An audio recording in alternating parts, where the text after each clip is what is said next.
Pour vos besoins en assurance individuelle, assurance vie, assurance invalidité ou assurance maladie grave, communiquez avec Alain Côté, conseiller en sécurité financière de la Financière Liberté 55 au 88 997 4189. Ça m'a repris probablement une petite barre là, pour me grandir un peu. Alain Côté, Côté Sport. Bon matin, Michel. Ça va bien? Oui, ça va bien, merci. Oui. Bon. De long congé. Quel âge, Alain? 52. Hein? C'est en euros, ça? Non, pas en euros. non. Et Christian Dionne, vous le reconnaissez, le directeur général du Décor Mercier. Pourquoi aujourd'hui? Ben, d'abord parce que la semaine passée, on était en congé. Il n'y avait pas de chronique côté sport. Et également, ben, on a voulu laisser le temps aux gens du Décor Mercier de prendre des grandes respirations parce qu'ils ont été éliminés par Sainte-Marie, le Giovannina, la semaine précédente. Christian Dionne, bonjour. Bonjour, bon matin. Oui. Moi, ça va? Ben oui, ça va bien, ça va bien. Ah, oui. Oui. Correct? Oui, bien c'est sûr. On n'a pas le choix de l'avaler. C'est sûr que c'est dommage de finir encore une fois en finale et de perdre le championnat. Mais ça fait partie de la vie continue. Puis voilà. Qu'est-ce qui s'est passé? Parce que le Décor Mercier, Christian, Alain, tu veux intervenir. Le Décor Mercier, tout au cours de l'année, a eu une excellente performance. Excellente saison. Le mot est juste, là. Mm-hmm. Et qu'est-ce qui se passe quand on arrive en finale? Qu'est-ce qui se passe quand on arrive en finale? Un peu, tu l'as dit. Écoute, on a eu une très belle saison. On n'a à peu près pas perdu de l'année où la confiance régnait, était roi et maître. Comme je te dis, très bonne saison. On arrive en série. La confiance est là. On arrive en demi-finale. Où là, ben, on affronte la Pocatière, nos éternels le mouton noir, c'est ça. Des décors. Moi, je dis à beaucoup de monde, on a laissé beaucoup d'énergie sur la table dans la série contre la Pocatière. On a joué peut-être 2 matchs de trop. On aurait peut-être dû finir cette série-là un peu plus tôt que se rendre Ils ont été plus coriaces que vous pensiez? Ben, ils ont été très coriaces à la fin. Et là, on a joué une série super émotive. Le dernier week-end, l'émotion était à son summum. Et contre Sainte-Marie, on dirait qu'on a eu de la misère à retrouver cette étincelle-là, cette même émotion-là. Est-ce qu'on avait un excès de confiance? Peut-être que oui, peut-être que non.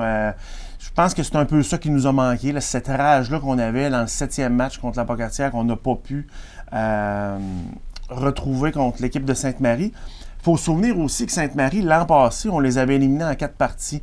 Eux, ils s'en rappelaient. Eux, ils n'avaient pas l'intention que ça finisse de la même façon que l'année d'avant.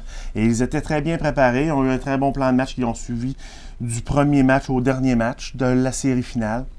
Ils ont eu du succès. Toutes les séries, ils ont des joueurs qui ont, excusez en français, là, qui ont clutché, là, qui ont vraiment livré la marchandise de leur côté, autant en demi-finale qu'en finale. Puis c'est ce qui leur a valu le championnat cette année. Est-ce que, justement, on n'était pas trop confiant, puis la bête noire, c'est la Pocatière. Le fait de sortir la Pocatière, on n'est pas arrivé trop confiant devant Sainte-Marie? On est peut-être arrivé, comme je te dis, peut-être, oui, effectivement, qu'il y a eu un excès de confiance là-dedans. Tu sais, c'est dur de dire... Parce que vous aviez l'équipe pour vaincre Sainte-Marie, là. Oui, je pense que oui. Oh oui, on avait l'équipe pour... Définitivement, c'est ça. On en parlait un petit peu en coulisses, là, Christian, lorsqu'on est arrivé, tout ça. Puis je pense côté sur la glace, là, au niveau des effectifs, des joueurs et tout ça, ben, le Décor, on sait, a gagné beaucoup d'honneurs individuels et tout ça avec les joueurs qui sont en place. Mais peut-être que oui, effectivement, le niveau pour reproduire cette confiance-là, ce momentum-là dans la deuxième série contre Sainte-Marie, là, c'est sûr que ça a été plus difficile, puis ça a été manquant. Puis là, bon, le résultat a donné ce qu'il a donné. Mais c'est sensiblement là, ce qui est arrivé là, dans leur série. Hein. Le bilan. Si on fait le bilan de l'année, Christian, ce serait quoi le mot? C'est sûr, c'est quand même positif. Je veux dire, on atteint quand même. On a joué jusqu'à la dernière fin de semaine possible de jouer. Là. Je veux dire, on a joué, on est encore en finale. On a gagné le championnat de saison régulière. C'est sûr que c'est une saison quand même qui est positive. C'est ça. Là, ce qui reste à faire, il reste une réunion de ligue pour fermer l'année qu'on vient de passer. Il y aura ensuite l'Assemblée générale là, pour la prochaine saison. On verra les enlignements là, que la Ligue va se donner, le fonctionnement, c'est-à-dire parce qu'au niveau du bureau de gouverneur, pas nécessairement au bureau des gouverneurs, mais au bureau de la direction de la Ligue, il va y avoir des changements. Donc, de quel ordre ça va se passer, comment ça va fonctionner. T'es-tu sur le téléphone, là, comme notre ami Marc Bergevin, peut-être, essayer d'améliorer son équipe? Pour l'instant, non. J'attends trop de voir qu'est-ce qui va se passer au niveau de la Ligue. Qu'est-ce qui va arriver au niveau des changements. Après ça, on se positionnera là, au niveau de notre équipe. Il reste encore du temps d'ici. Écoute, on a parlé de 1350 personnes dans une partie contre la Pocatière. Les assistants sont là, particulièrement dans les séries. Satisfait des assistants cette année? Si on prend la saison 2017-2018, donc l'année dernière, on avait eu une progression de nos assistances. Cette année, on a fait le calcul, Jean-François Dion et moi, en moyenne, si on prend une moyenne, on avait à peu près une centaine de spectateurs de moins cette année. Est-ce que c'est dû à l'Everest? Je ne dis pas que c'est dû à l'Everest. Est-ce que c'est le fait d'avoir 2 équipes de hockey d'un très bon calibre à Montmagny? Est-ce que à un moment donné, en saison régulière, si on se souvient, on a gagné beaucoup de matchs. Puis on entendait dire « Ah, c'est quasiment trop facile, le décor gagne tout le temps. » Est-ce que c'est ça qui a fait que des gens sont moins venus à l'aréna? Mais on a encore des très bonnes foules dans la Ligue Côte-Sud. On a peut-être les meilleures assistances de la Ligue Côte-Sud. Mais on a remarqué cette année une diminution. Mais je n'attribue pas ça à un élément plus qu'un autre. C'est peut-être un ensemble de facteurs. Là. OK. Le fait d'amener une autre équipe comme avec le Binière, est-ce que ça a amélioré le calibre de jeu de la Ligue de hockey Côte-Sud? Ça améliore, ça améliore pas nécessairement le calibre, ça donne une équipe de plus, ça permet, ça réélargit un peu le rayonnement de la Ligue, si on peut dire. Est-ce que ça a été côté positif? Si je regarde les assistants du côté de Saint-Gilles, nous, quand on est allé, on a ouvert la saison là-bas du côté de Saint-Gilles, l'aréna était pratiquement pleine. Donc, c'est très bon, puis ça a toujours été un coin où le hockey prenait quand même une bonne, très populaire, prenait quand même une bonne place. Donc, je pense pour la Ligue, l'avenue de Lobinière, c'est très bon. Maintenant, le fait de vivre avec un autre club, l'arrivée de l'Everest, est-ce que ça a changé quoi pour le décor Mercier? Est-ce que financièrement, ça a créé des... financièrement, comme je te dis... Financièrement ou peu importe. Financièrement, c'est sûr, comme je te dis, au niveau de nos entrées, on a vu des différences. Mais je veux pas dire que c'est par rapport à ça. C'est un ensemble de facteurs qui fait. Puis... Mais pour la saison régulière, des fois, on a eu des craintes un petit peu au début de dire est-ce qu'on va être capable d'avoir nos vendredis quand même? Mais comme on joue seulement 10 matchs locaux, c'est pas très, très compliqué. On a eu 7 vendredis, 2 samedis, un dimanche, qui est bien correct. Par contre, moi, mon questionnement est plus dans un avenir peut-être à moyen terme, où là, l'Everest, ont quand même eu une bonne saison. Ils ont fini au milieu de peloton. Ils n'ont pas détaillé. Après le Round Robin, ça s'est arrêté là, mais c'est pas dit que la prochaine saison, ils peuvent faire encore une ronde, peut-être un autre de plus. Et là, si le décor encore atteindra encore une fois la finale, est-ce que là, on arrivera en conflit pour avoir des vendredis, des samedis pour l'horaire? Est-ce que ça pourrait être vraiment plus compliqué? Ça l'a pas été tant que ça, on peut dire. Ça aurait pu le devenir, ça aurait pu éventuellement, peut-être, si effectivement l'Everest... C'est sûr que moi, des fois, c'est sûr qu'ils nous disent, l'Everest, on jouer des matchs dans la semaine. Oui, ça peut arriver. Mais si jamais on a besoin d'un vendredi parce qu'on a l'avantage de la glace, eux, mettons aussi, donc, ça veut dire que ça s'est bien passé. Là. Parce que ça fait peur un peu à tout le monde d'arriver de l'Everest. Donc, ça s'est bien passé. On peut faire un bilan positif de ce côté-là également? On peut faire un bilan positif de ce côté-là. L'entente avec les organisations est bonne. Mais comme je dis, il y a seulement une patinoire, il y a seulement une glace. Si à un moment donné, l'année prochaine, ou dans 2 ans, ou je ne sais pas, est-ce qu'on sera capable de dealer avec tout ça? Parce que nous, l'impact d'un vendredi versus un samedi est très grave. On parle de plusieurs centaines de spectateurs de différence. Ça a un impact. Puis je présume que peut-être aussi autant pour eux aussi, je présume. C'est des deux côtés. C'est des deux côtés, c'est certain. Comme directeur général, il faut que je te pose la question. Financièrement, le décor, ça va comment? Tu m'avais posé cette question-là la dernière fois que je suis venu. Tu m'avais dit, le décor Mercier est en très bonne situation financière. Je t'avais repris, j'avais dit, on est en bonne situation. Avec un peu moins de revenus cette année, on est en situation, on est correct. C'est correct, mais on a déjà été plus solide que ça. OK. Donc, c'est fragile? C'est sûr, c'est fragile. Du hockey senior, Michel, c'est toujours très fragile. C'est une année à la fois. On retourne à la Ligue, on regarde les changements qu'on apporte. Y a-t-il des équipes qui restent, des équipes qui s'ajoutent? C'est toujours... c'est ça. C'est une année à la fois. On peut difficilement planifier du hockey senior sur une période de 5 ans. Là. Puis moi, c'est ça, après ma carrière de hockey professionnel, ben j'ai joué là, dans la Ligue semi-pro à Saint-Georges, à Trois-Rivières. Mon Dieu, j'ai fait quelques ligues comme ça pour justement faire une transition pour moi dans ma nouvelle carrière, puis dans mon hockey. Puis les gens qui étaient là, les propriétaires, les gens il y a beaucoup de temps de donner, beaucoup d'argent investi sans nécessairement avoir un retour là, pour les gens qui ont investi les argents là, dans ces ligues d'hockey-là, comme Christian vient de le dire. Puis ça prend des gars, comme Christian, tout ça, qui donnent de leur temps, qui a justement... Beaucoup de bénévolat. Oui, c'est ça. Une chance que c'est ça. Puis c'était pas prévu, mais je le dis, c'est ça, Christian, il s'implique beaucoup. Il est là, il connaît beaucoup de gens de la communauté d'affaires ici à Montmagny. Martin Gagné, que je connais moins, mais c'est ça, beaucoup. On donne des fins de semaine, des fois, tu as un match, des fois, tu en as deux. Hein, c'est beaucoup d'implications. En série, des fins de semaine de 3 matchs, on en a eu quelques-unes. Oublie ça. La fin de semaine, il passe. Tu n'as pas de fin de semaine. Là, dans le fond, donc, ça demande beaucoup de temps là, d'hypothéquer son temps, puis justement pour être dédié à l'équipe. Mais c'est ça. Ça ne survivra. C'est ça, effectivement. Effectivement. OK. On va laisser le hockey. Il va y avoir une réunion.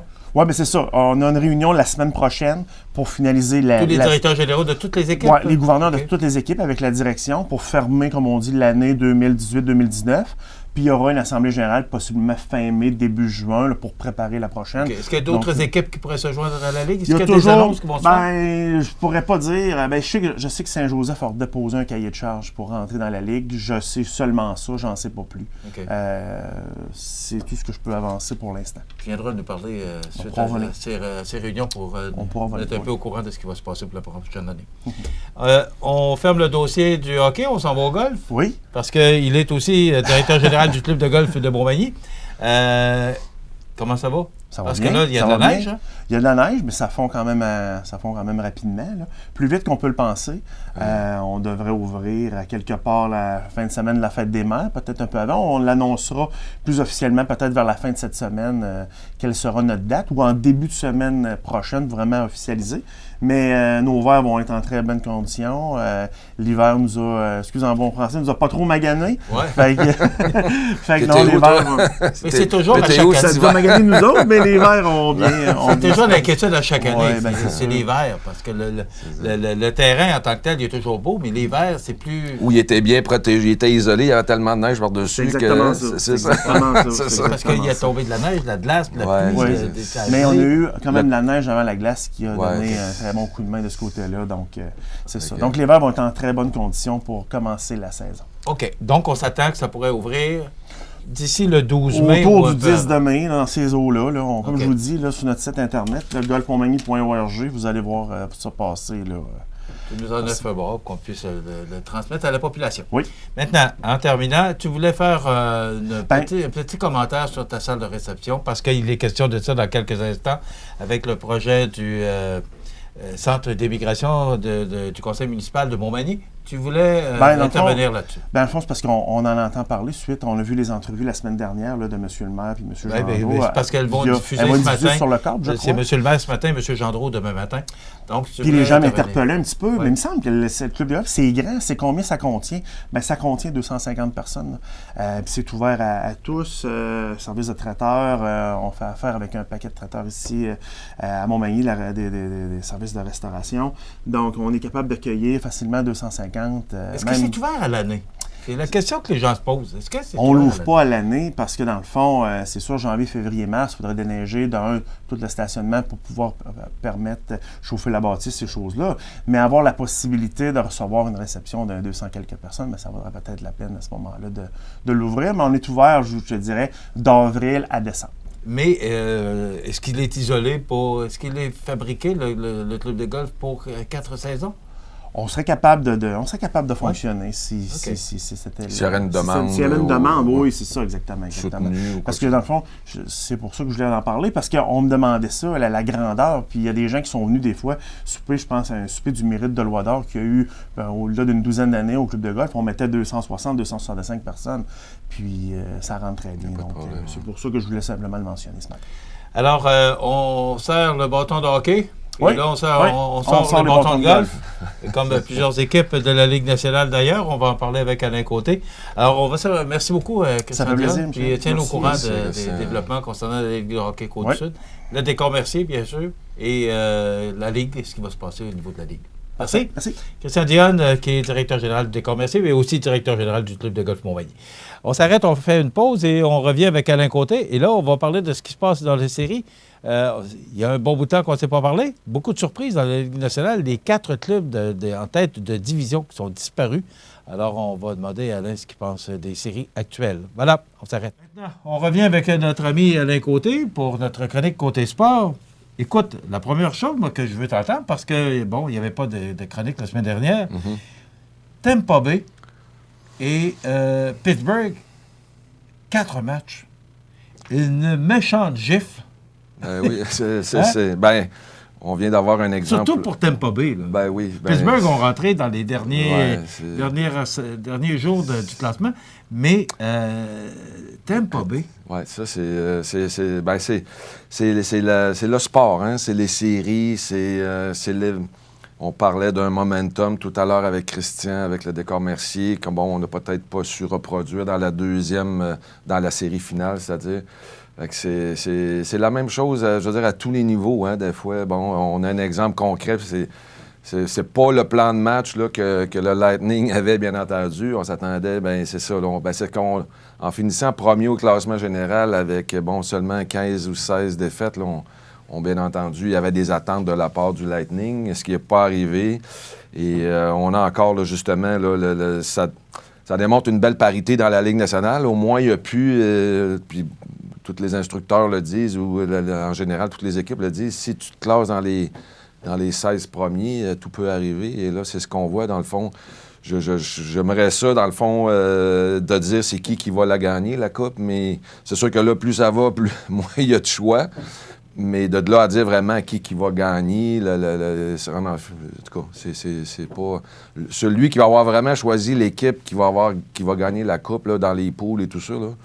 Je veux dire, c'est pas parce que... Probablement que tout le monde a choisi Tampa Bay. Là, c'est ça. C'était l'équipe... exact. Sur papier, c'était l'équipe. Tout à fait, Michel, c'est sûr. Fait que... ça démontre vraiment... Puis bon, je l'avais mentionné une couple de fois, justement, ça démontre que le sport, les activités, je veux dire, tu peux pas... tu peux certainement peut-être reproduire des tendances ou des séries de victoires, mais dans le fond, quand il arrive un peu d'adversité, des blessures, un peu de chance, tu tombes sur un gardien qui arrête tout, hein, qui voit comme la rondelle comme des ballons de plage, puis que c'est facile à arrêter. Puis des fois, autant ça peut être difficile que des fois, ça peut être facile. Mais c'est ça. Donc, Pittsburgh aussi qui a goûté un peu la même recette, quoique eux, comme on disait, ça a été peut-être un petit peu plus difficile de se classer, mais les autres sont peut-être un petit peu essoufflés là, au niveau... peut-être un petit peu de réflexion avec les Crosby, Malkin et tout ça, là, à revoir un peu au niveau de leur gestion d'équipe, de joueurs. Pardon, les Capitals aussi qui ont manqué de... C'est une autre surprise. C'est ça, Caroline. Donc, eux autres mènent 2-0 présentement leur série contre New York Islanders qui a passé le Lightning en 4. Alors, c'est ça, là, comme on dit, rien ne se perd, rien ne s'écrit, tout se transforme. C'est ça. Là, la question qui me vient à l'esprit, que beaucoup de gens discutent, c'est que tu travailles toute l'année pour rester au sommet de ta division ou même au sommet de la Ligue nationale. Et les équipes comme Caroline ou Columbus, tu sais, ça s'est battu jusqu'à la fin avec Canadien. Ouais, c'est ça. Et là, ces équipes-là entrent et là prennent tout le monde par surprise.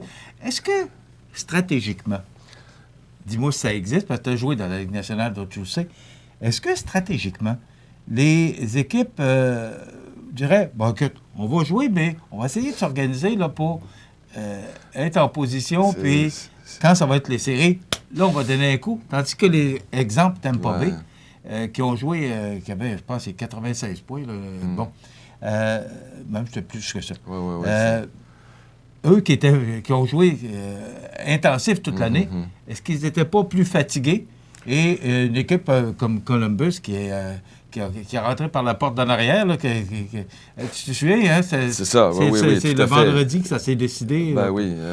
Est-ce que ça se pourrait que les équipes, ou ces équipes-là, aient dit, regarde, on va prendre ça un petit peu plus cool durant la saison, alors que Tampa Bay ont toujours eu la pédale dans le tapis. Là. Excusez-moi l'expression, mais je pense que c'est bien ça. Je vois un peu où tu veux en venir et tout ça, mais c'est pas, malheureusement, tu sais, je dirais un sport individuel, tu peux te contrôler toi-même. Je sais pas, moi, tu joues au tennis, tu dis, ben là, ça me tente moins de courir aujourd'hui, ou j'ai mal à la tête, ou j'ai mal, peu importe, là, que ça va pas bien. Peut-être que oui, justement, tu dépends pas de tes coéquipiers sur la patinoire ou sur la glace. Tandis que dans le hockey, ben, il y a plusieurs facteurs, hein, c'est ça. Comme je disais, tu as d'autres coéquipiers. Tu peux pas mettre l'interrupteur à on puis à off là, comme tu veux. Par contre, lorsqu'on a ce que fait le Lightning de Tampa Bay, justement, cette année, c'est vraiment créer des attentes, là, justement, de dire, ben là, coudonc, ils vont balayer tout le monde sur leur passage, mais effectivement, c'est pas ça. La réalité sur la glace, là, selon les impondérables et toutes les intangibles, ben là, c'est ça, c'est des choses qui peuvent arriver. Puis là, on voit que justement, mais moi, je trouve ça, honnêtement, je trouve que ça fait une diversité, puis ça fait, on voit d'autres équipes, on voit d'autres joueurs, justement, qui, puis je trouve que vraiment, c'est vraiment dur à choisir qui va, ben c'est ça, comme je dis, là, ça se rétrécit, mais c'est dur de voir qui va vraiment gagner la Coupe. Là, il reste 2 minutes. Je vais te demander de te mouiller un peu. Oh!